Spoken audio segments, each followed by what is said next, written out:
Hi guys, and welcome to another Thoughtscapes. Now, I was recently asked about some career advice, so I thought, hey, why not turn that into a quick video? Just to give you some context in terms of my career and my background, I have spent the past 10 years working in a corporate environment, office-based environment for large global organizations. It's an office-based role, desk-based role, and I interface with a lot of different people, both external and internal from within my organization, and I do a lot of multitasking and project-based work. Number one is ask as many questions as you can at the onset. So if you've been given a task, a project, if they're training you or teaching you, ask as many questions so that you are clear from the beginning what the task is, what what you need to learn, what you need to understand, because what works against your favor is a couple of hours down the line or much later on down the line, you ask the same basic questions that you should have asked from the beginning. It's about perception here, and it's also about your understanding. It's for your benefit. So it could make it look like you weren't listening, or that you are just lazy to ask questions, or that you are incompetent, which I'm sure you're not, because if they've given you the job, they know that you are up to the task.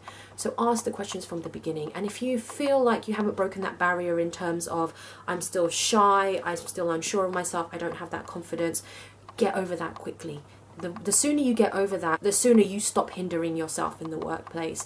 Ask as many questions, be bold, be inquisitive, don't be a jerk about it, but just, be humble when you ask your questions. 2, build mutualistic relationships. When I say mutualistic, it's the benefit of both parties. Now, this was a piece of advice that was given to me early on in my career, and I have used that, and it's proven to be true throughout, my entire career. I'm going to be frank with you, I work in the finance sector, although I'm really not that great at maths. In terms of mental maths, I can use Excel and those database programs pretty well, very well actually. But in terms of doing mental arithmetic in my head, I'm so poor at that.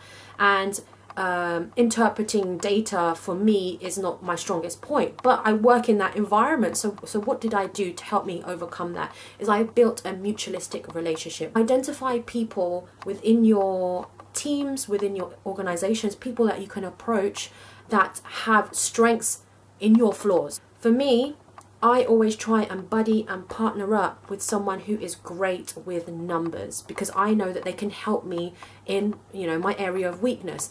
And as an exchange, because you're trying to build a mutualistic relationship where everyone wins, I would offer them something that is my strength that might not be their strength. So, for instance, a couple of years ago, while I think it was my first job actually, I knew that I wasn't great at numbers, but I had another graduate who was great at numbers, but that graduate was very timid in terms of could not give a presentation, did not want to be seen, did not want to be heard. I said, look, if you help me interpret some of my data for my projects and things like that, I will be happy to put my hand up for any presentation commitments that you have. You build this mutualistic relationship, and over time you build trust, you build strength, and you build a great team, and that will help you throughout your career. And lastly, work on your confidence, guys. Now, I know this is so easy for me to say. 10 years on now, I've been working out in the world, and so I've amassed this experience, and I've amassed confidence and knowledge and all that kind of stuff. But I wasn't that confident. I was confident, but I wasn't like how I am now. And there were still things that I would shy away from because I just did not feel confident. I didn't feel like I was up to the task. I didn't feel knowledgeable enough. But work on that.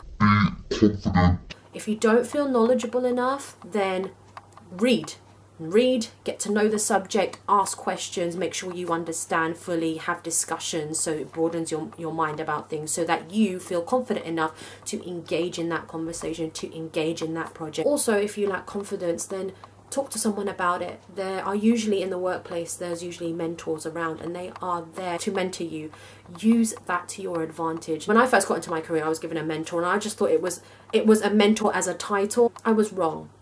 That mentor of mine really helped me in my career, helped open doors for me, helped build my confidence, answered the questions that I had, the questions I didn't want to ask, my boss in certain cases. I would approach my mentor. So use your mentors wisely and use them to full effect. And for me, the biggest reason why you should work on your confidence is because people trust you more if you come across confidently. If you come across timid and shy and unsure, even though you've got it up in here but you're not expressing it, that's going to come across. They're going to perceive someone who doesn't know what they're doing, who's too shy, who hasn't got the knowledge to do the task, and I am sure that is not you. So ways you can work on your confidence is push yourself. Do stuff that scare you. The more you're well practiced in things that scare you, at things that you are not confident in, the better that you will get, the better you will be at it. So guys, thank you very much for watching this video again. I hope this was really helpful for you. If you like this content, then please give it a thumbs up. You can comment down below as well if you have any comments to share, if you want me to talk about anything else. If you disagree with my top 3 pieces of advice, tell me. And please hit the subscribe button if you like these videos and what I say. And hopefully I will see you in my next video. Goodbye, guys. Ouch. That hurt. I'm so shy. No, you can't be like that. You gotta fake it till you make it, girl.